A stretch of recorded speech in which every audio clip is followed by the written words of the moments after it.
All right, everybody, let me get rid of this banner and let me replace it with another banner. There we go. All right. I am Shawn Cressman. You are watching the Bald Eagle Podcast. I'm the Bald Eagle. Now, the Bald Eagle Podcast, if you're not aware, is a 100% Philadelphia Eagles podcast. That's all we talk about is the Eagles. Of course, we talk about other teams when we play them and things happen in reference to the Eagles, but we focus 100% on the Philadelphia Eagles. The Bald Eagle Podcast is part of the Philly Sports Alliance, and we have a sponsor. Our official sponsor, which is scrolling at the bottom, is La Terrain Watches. If you put in code PSA, you'll get a discount on some of their awesome watches. I have one. Don't have it on right now, but they're great watches. Look good, and they're actually not that expensive. So, all right, the Bald Eagle Podcast has 3 rules, okay, and I adhere to these rules very strictly. The first rule that is the most important to me: no politics. So, on the Bald Eagle Podcast, we'll talk about the Eagles, we'll talk about football, but we will never talk about politics. The only time we would make an exception is if it impacted the game in some capacity. It sort of did with COVID, but we really didn't wade into any of people's opinions about COVID because then it would get political. We just talked about factual stuff. Secondly, we don't talk about personal information. I won't share anything personal about myself, not that you guys would care. And I don't talk about the players' personal stuff. I don't care. I'm not sure if you do, but frankly, all I care about is how they play on the field and things that impact their play on the field. So we don't talk about purchases they make or stupid things they do on the off season or even during the season. So, and lastly, I'm not censored. I say whatever I want. I don't give a shit. Okay. Now, the one thing about the Bald Eagle Podcast that I want to remind everybody about, because it's what makes the Bald Eagle Podcast special. We have some of our own unique things, like the Bald Eagle Fact, world famous. Everybody loves that. But we also are the home for the most in-depth play-by-play analysis during regular season and postseason games. I spend hours, literally hours, sometimes upwards of 8 hours, rewatching games, watching every play more than once from more than one different angle, and I dissect the play. And not every play am I going to go into detail. Routine running plays where there's no significant thing to talk about, we'll just skip over it. I'll include it, but I'll skip over it. But some of the important plays, you'll find out exactly what happened, who didn't do their job, what they should have done. And you have to get a good sense of how well people are playing. So, if we should keep people in the offseason, if, for specifically, Jalen Hurts was a focus last year and will definitely be this year. We're going to be, Bald Eagle Podcast listeners will have the most in-depth overview of Jalen Hurts and his season. And I would say this, to me, it's exciting. I love going through the games and sharing my insight with you guys. But you kind of feel like maybe you find out that maybe some of the analysts that are on TV aren't quite looking as closely. So you kind of get a little bit of a little disappointment in knowing a little bit too much, I guess I would say.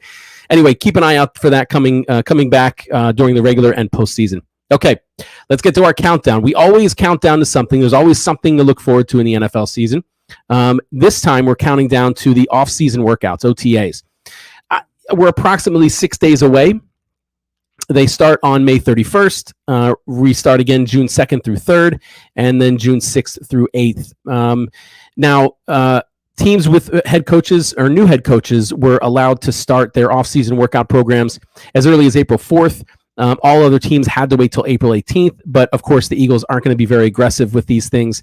They're waiting all the way till May 31st. And they did that last year. They don't put a lot of work or time in during these periods, and they don't do a lot of, it's not real aggressive. It's essentially coaching. And they're one of 2 teams that are not holding a mandatory minicamp. The other team is Cincinnati, and their reasoning was, they got deep into the playoffs and they felt, they needed the extra rest. The next thing to look to is training camp. Should be around July 26th. If you remember last year, there were definite dates in the CBA, and that's the same thing this year. And everybody started essentially the same time. Now, some teams get a little bit of an earlier start. For example, if you start your season on a Thursday or Sunday, you can have your veterans report no earlier than 47 days before the first game. If you start your season on a Monday, you can have your veterans report no earlier than 48 days before your first game. The teams that play in the Hall of Fame game, which is the first preseason game, the game that starts off the preseason or essentially the season, they can have their veterans report 15 days before that Hall of Fame game. So what does that mean for this season, right? So that means Jacksonville and the Raiders can report no earlier than Wednesday, July 20th. The Rams and Buffalo can report no earlier than Saturday, July 23rd. And all remaining teams cannot report any earlier than Tuesday, July 27th. Now, you can have your rookies come in earlier, up to 7 days before veterans, but that's optional. Now, last year, we held joint practices with a couple of teams. The Patriots were one of them. This year, we're doing the same thing. Patriots and Jets, I think, last year. This year, we're going to be holding joint practices with the Browns at their stadium or their practice complex in Berea, Ohio. And that would be before our game at Cleveland on Sunday, August 21st. We'll also hold joint practices with the Miami Dolphins in Florida, and that would be before our game Saturday, August 27th. We play Miami in Miami, of course, at 7 p.m. Now, if you remember from last year, Nick Sirianni put more emphasis and had the players work harder during these joint practices than he did the subsequent preseason games. So it turned out to be, on a fan level, a pretty shitty preseason. We didn't see a lot of the starters. We didn't get to see anything real exciting. It was mostly, second, third, and reserve players. So somewhat disappointing. Although at the same time, you get to see those guys a little bit more, and then you can do some you can evaluate them on your own if you'd like. August 4th through 7th essentially starts the season, right? It's the Hall of Fame weekend when the Hall of Fame game is played. The game itself is on Thursday, August 4th. It's I always want to say Lehigh Valley because I'm from the Lehigh Valley in Pennsylvania. The Las Vegas Raiders are at the Jacksonville Jaguars, 8 p.m. on Thursday, August 4th, Hall of Fame game. Our preseason, 3 weeks. We have a week bye in there because our first game is Friday, August 12th against the Jets at home at 7:30. Week 2 is Sunday, August 21st at Cleveland at 1 p.m. And then week 3 is Saturday, August 27th at Miami at 7 p.m. And all those games, all the preseason games anyway, will be on NBC 10 and 94 WIP radio. Now, regular season's kicked off Thursday, September 8th. That is the first regular season game. It's Buffalo at the Los Angeles Rams and is at 8:20 p.m. We start our season week 1 at Detroit, Sunday, November 11th, 1 p.m. Week 2, we're at home against Minnesota, Monday Night Football, September 19th at 8:30.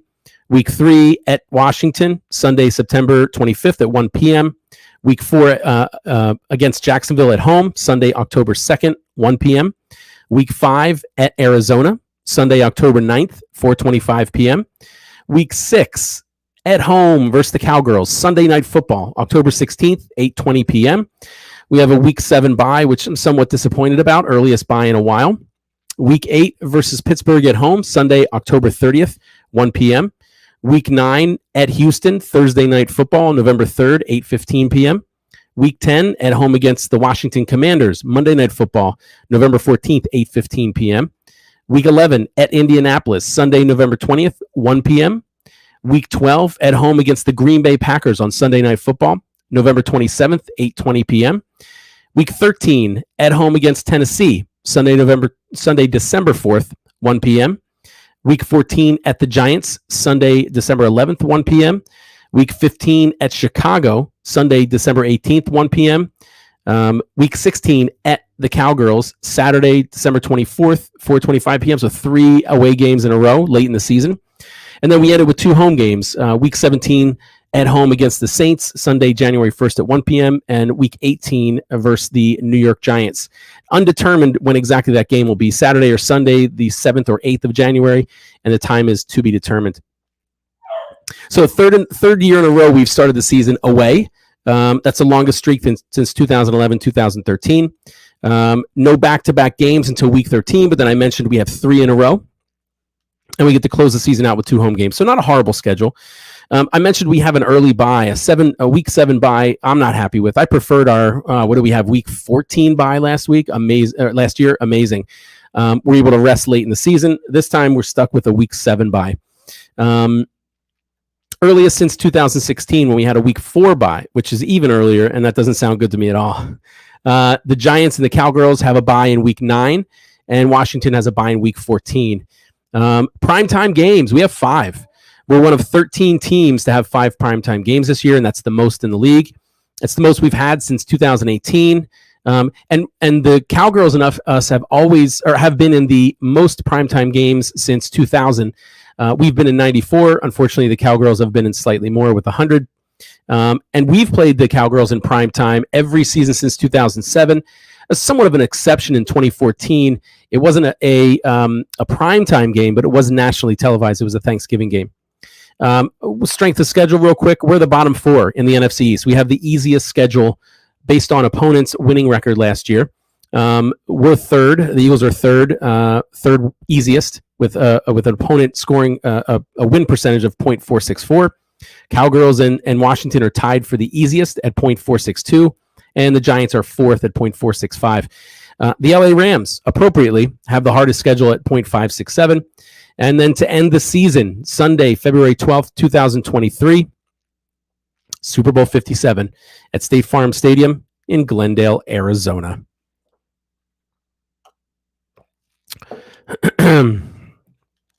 Now let's move on to the draft. Let's do a quick recap of the draft. Now, you'll probably remember if you watched my podcast last year, I do a lot of repeating myself. So the first few minutes of the podcast, we go over things similar, very similar things. I'll go over the schedule every week. I'm going to go over our draft picks every week, and I only do that for memory, right? I don't have a very good memory myself. Even studying all this stuff, I'll still forget players' names. I'll still forget who we play. So I constantly go over this stuff just to kind of get it built in my brain. And I do the same thing with our rookies, so that when I hear a name, while I'm watching the film, although I guess I could look it up, but when I look at the playing time and when I hear names with plays, I know that they're rookies or I know that they're recent acquisitions, right? So first round, 13th overall, we selected defensive tackle Jordan Davis from Georgia. He's that massive defensive tackle, speed that is faster than some of the best running backs, quarterbacks in the league. And all but one rookie has signed their contract. Then we traded the 18th and 101st overall to Tennessee for wide receiver A.J. Brown. I know he's not a draft pick, but he's somebody that I want to talk about. I think that was an amazing acquisition. Big physical veteran wide receiver that I wanted last year, but that we didn't get. Second round, 51st overall, center Cam Jurgens from Nebraska. He's the only one that hasn't signed his rookie contract. Third round, 83rd overall, linebacker Nakobe Dean from Georgia. Sixth round, 181st overall, linebacker Kyron Johnson from Kansas. And sixth round, 198th overall, tight end Grant Calcaterra from SMU. Now, I mentioned Jordan Davis being a huge defensive tackle. I'm hoping he has a meaningful impact on the running game. He's so big, and on our pressure, right? Pressure without having to stunt or to blitz. But then linebacker Nakobe Dean is a real fast linebacker. Had some success in coverage in college. So I'm excited for him to get out there and improve our linebackers in coverage, which has been one of our biggest weaknesses. Linebackers in coverage have struggled. We've signed a couple of undrafted rookie free agents. Josh Blackwell, a corner from Duke. Reed Blankenship, a safety from Middle Tennessee State. Kennedy Brooks, a running back from Oklahoma.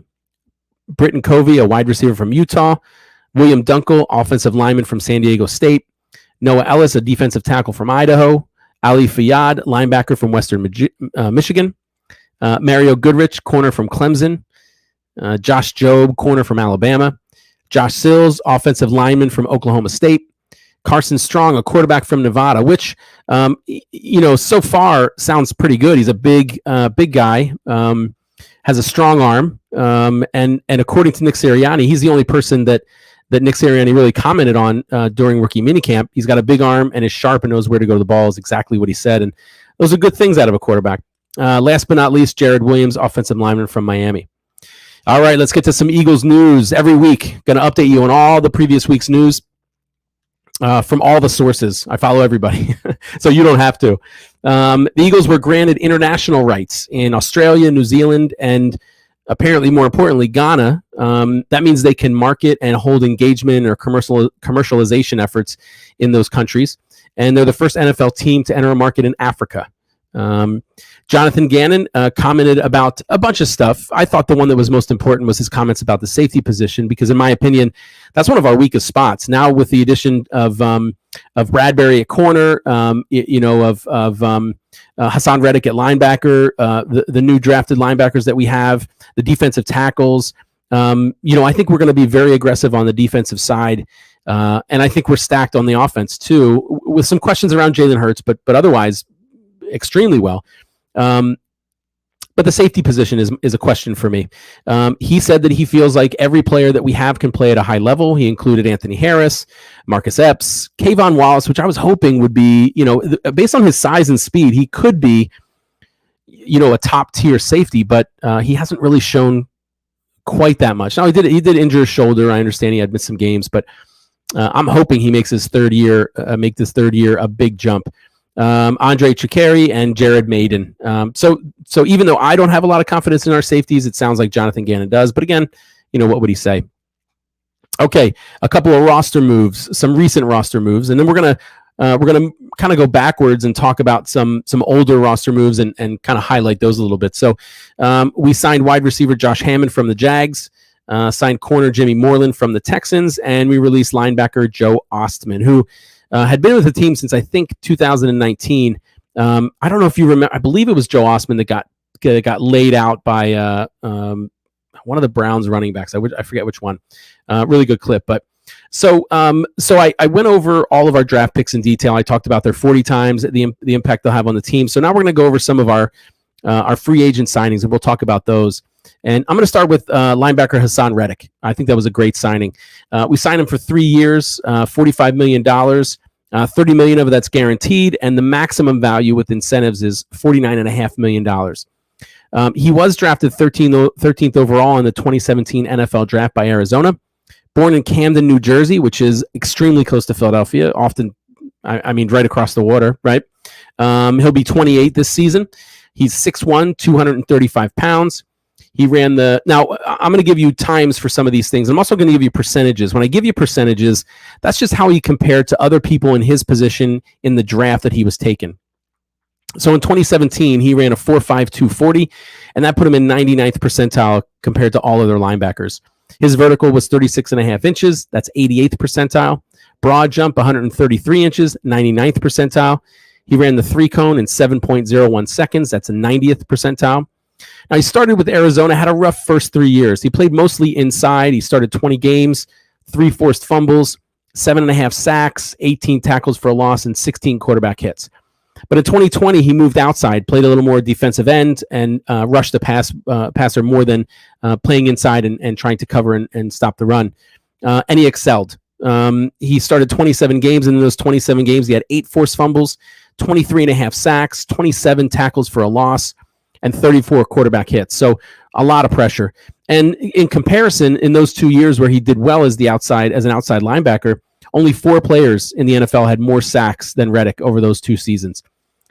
His 99 quarterback pressures over the last 2 years are tied for 15th among edge rushers. So a quality linebacker that could put pressure on the quarterback.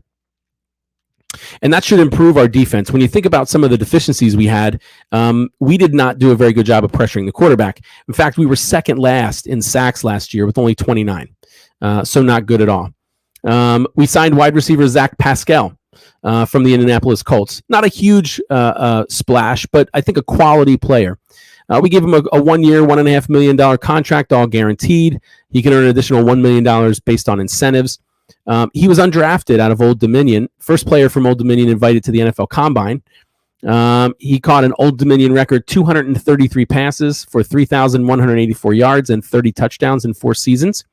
He will be 27 at the start of the season. He's 6'2", 214 pounds, so he's got some height to him, which is nice. He runs the 40 and 4.55, which is not very fast. In fact, in his draft class, that was 52nd percentile based on other wide receivers. His vertical was 36 inches, which is only 65th percentile. His broad jump, 126 inches, which was somewhat good, 86th percentile. And his 3-cone was 7.11 seconds, which was poor, 32nd percentile. But so he's not a real fast, quick guy, but he's a hard worker. Originally signed by Washington, cut by them, then cut twice by Tennessee. Then he found some success in Indianapolis as a special teamer. In 16 games in 2018, 4 of those are starts. He had 27 receptions, 268 yards, which is an average of 9.9 per reception, and 2 touchdowns. In 2019, he played in 16 games, starting in 13, had 41 receptions, 607 yards for a 14.8 average, and 5 touchdowns. And then in 2020, he started 14 games out of 16, had 44 receptions, 629 yards, which is a 14.3 average and 5 touchdowns. Now, you might say to yourself, well, that's not the best production, right? And it's not. 600 yards in a season, not the best, not the worst. It's a solid third guy. However, if we look back pre-Devontae Smith times, he would have probably been the leading receiver on our team. So think about that. Now, admittedly, I didn't look at the stats. I should have. But I would bet that he would be, excluding tight ends, he probably would have been the top receiver in on our team. And I'm going to look at that. I'll tell you about that maybe next week. Now, he struggled in 2021, which also was the year that Carson Wentz was the quarterback.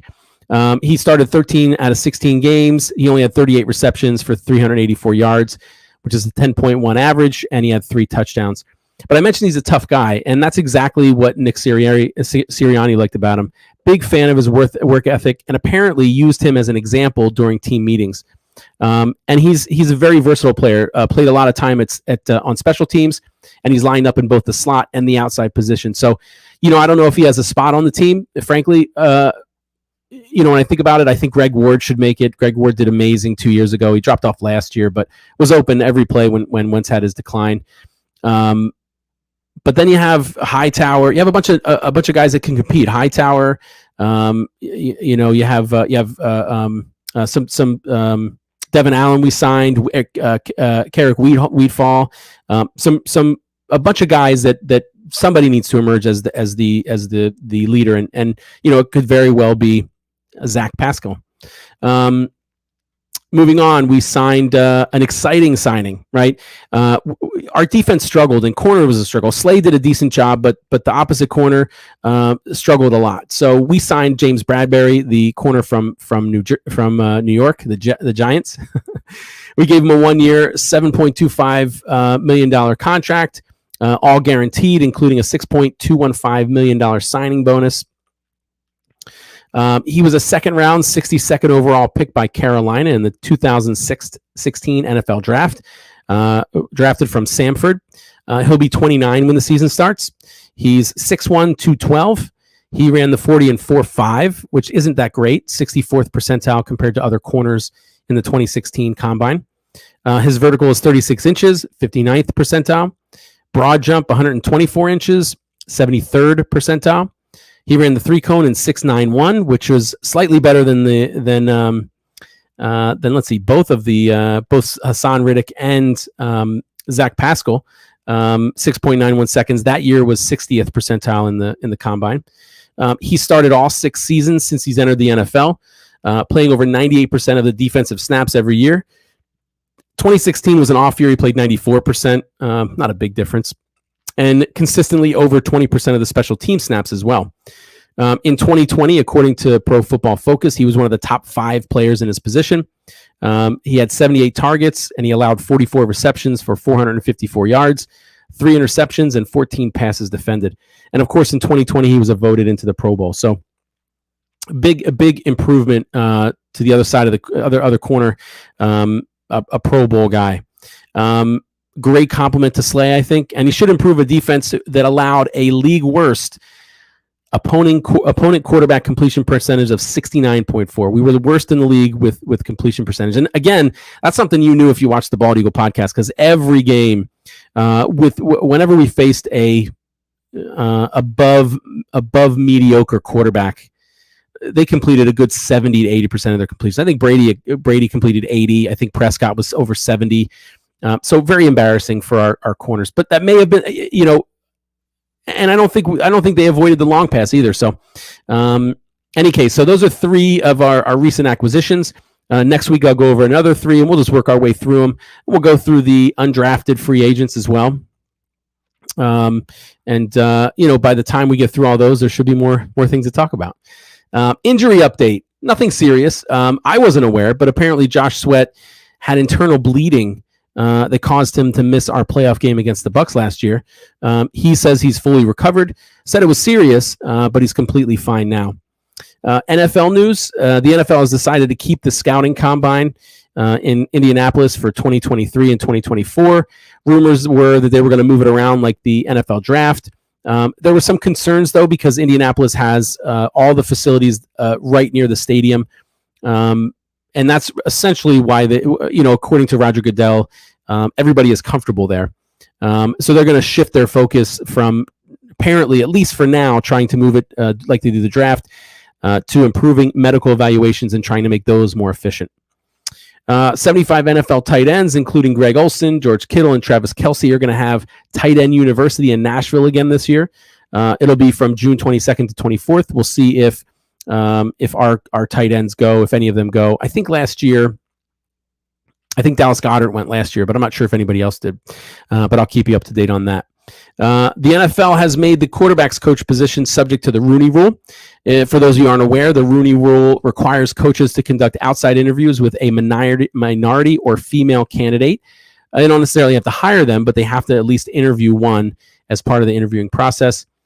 And just some NFC East news, because I thought it was somewhat important. Because when I think about this team, some of their largest weapons that I think will make it a game against us weren't at their first offseason workout. So for Washington, the Commanders, which, I don't know that they're going to be, I think they'll be better than they were last year. I think Carson Wentz is a good enough quarterback to improve.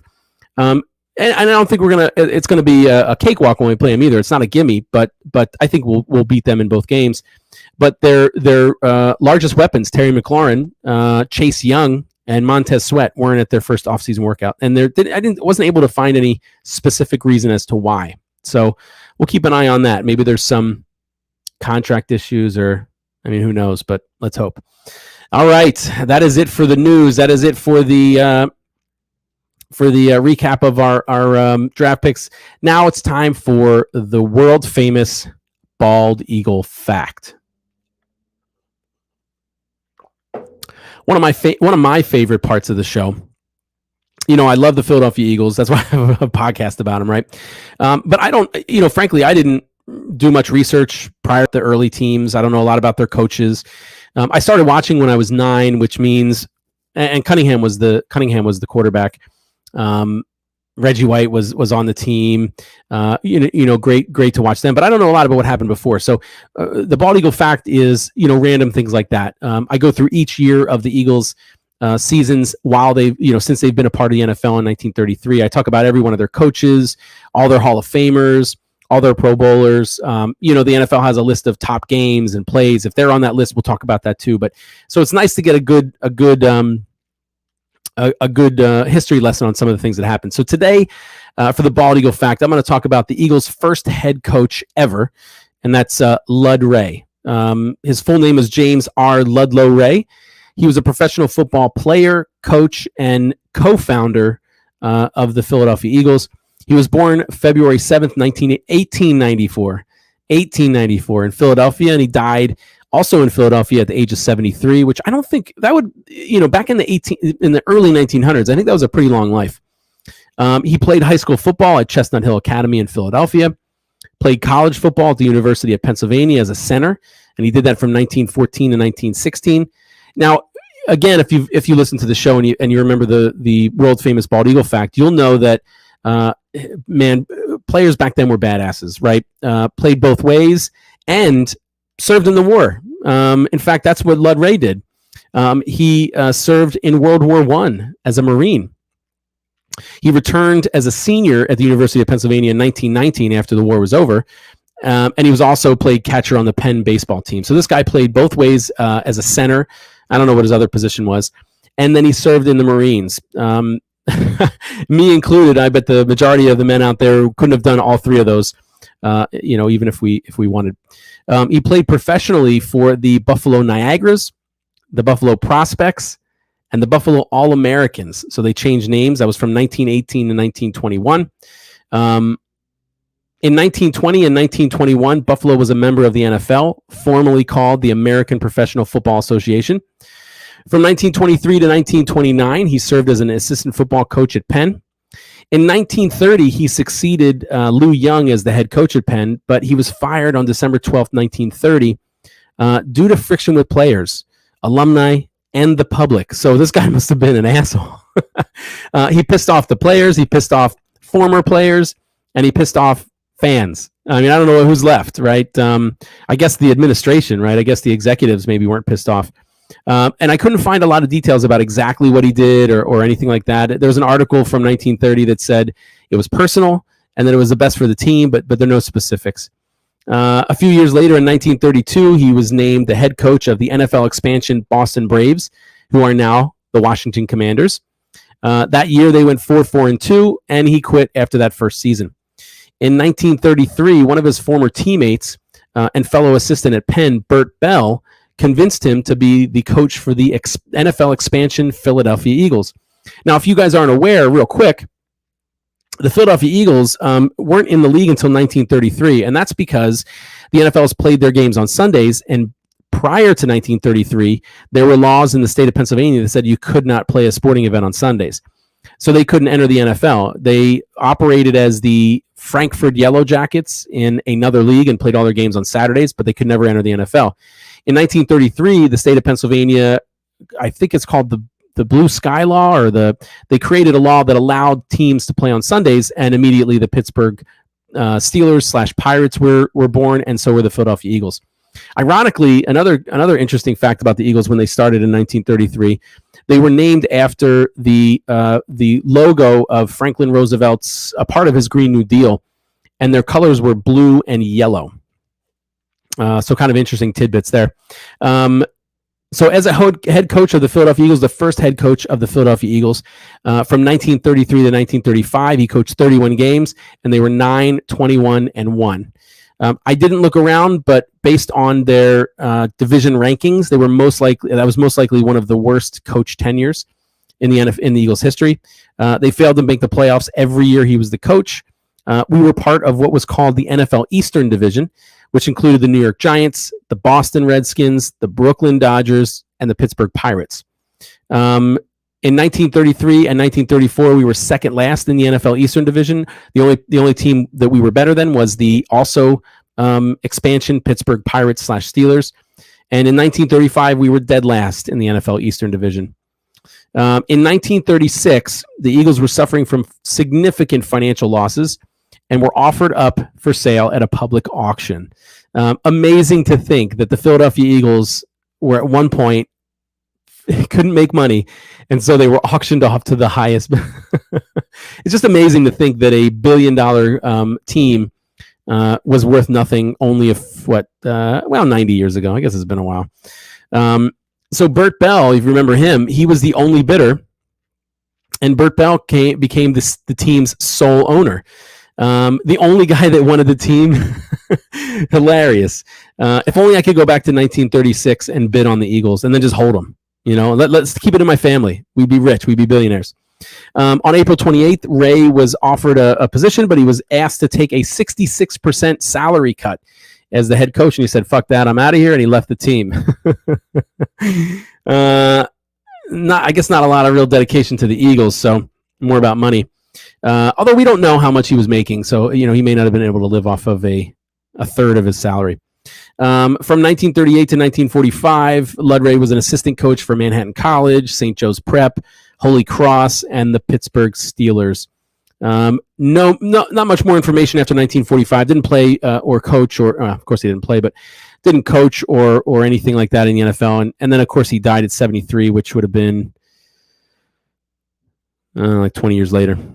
And that was the first ever Philadelphia Eagles head coach, Ray. All right, that's the end of the Bald Eagle podcast. I apologize. That's not the end of the podcast. That's the end of the Bald Eagle Fact. Do me a favor. Follow me on everything that you can think of. Any social media that's out there, except for like TikTok and Snapchat. I'm not on those. But follow me on Facebook, Instagram, Twitter, Twitch, YouTube. Check me out on all those. Now, if you look up the Bald Eagle Podcast, remember to type fully in the Bald Eagle Podcast. I'm not popular enough yet just to type in Bald Eagles. If you type in Bald Eagle, you'll probably just get a bunch of actual Bald Eagles. And I'm on every Wednesday at 6 p.m. with few exceptions. We talk all Eagles. Now, we partnered up the Philly Sports Alliance partnered up with the Painted Line. So if you're watching from the Painted Line's YouTube channel, that's why. We've also partnered with Six Pack Coverage. They're a huge media company out of Tennessee. They have podcasts about everything. They have podcasts about sports, fitness, travel, food, finance. So if you're looking for, how can I eat better? How, what routine can I, what fitness routine can I follow? Check out Six Pack's coverage. They have a lot of information on there. And do me a favor, follow and listen to all of the Philly Sports Alliance shows. Take a look right now. We got a great lineup for almost every day of the week. I'm sorry, Graham, you can't see this. So just listen, okay? Mondays at 6, the Football Smack Talk show. It is a all NFL show. Of course, we're all Eagles fans here. I take that back. Most of us are Eagles fans here. Ryan Reese and Eric Ward are Eagles fans. So they focus more on the Eagles, but they talk all NFL. Mondays at 7:30, the Diamond Club podcast. That's an all Phillies show featuring John Hunter, Chris Lahiff, and Danny Hart. Tuesdays at 6:30, the Philly Broadcast. That's all for Philadelphia sports featuring Ryan Reese and Ryan Finneran. Wednesdays at 6, you are in front of your Facebook or Instagram or YouTube watching the Bald Eagle podcast, finding out all information about the Eagles. Wednesdays after my show at 8 p.m. is Mixed Sports. Mixed Sports is a NFL podcast featuring Eric Ward and Jay Landry. I mentioned that everybody's an Eagles fan, and I forgot that Jay Landry is a Dallas Cowgirls fan. Really makes you question his opinion, but nobody's perfect. Thursdays at 5:30, Tendies on Pattison, all Flyers. If you want to know what's going on with the Flyers, listen to that podcast. Paul Pacho, Jack Griffin, and Chris Lahiff will tell you everything you need to know. And last but not least, Thursday at 7, Tables, Ladders, and Chairs, a wrestling podcast featuring Eric Ward and Joe Barry. They'll get you caught up on everything wrestling. All right. I hope you enjoyed the podcast. Check me back next week, Wednesday at 6, and go Birds.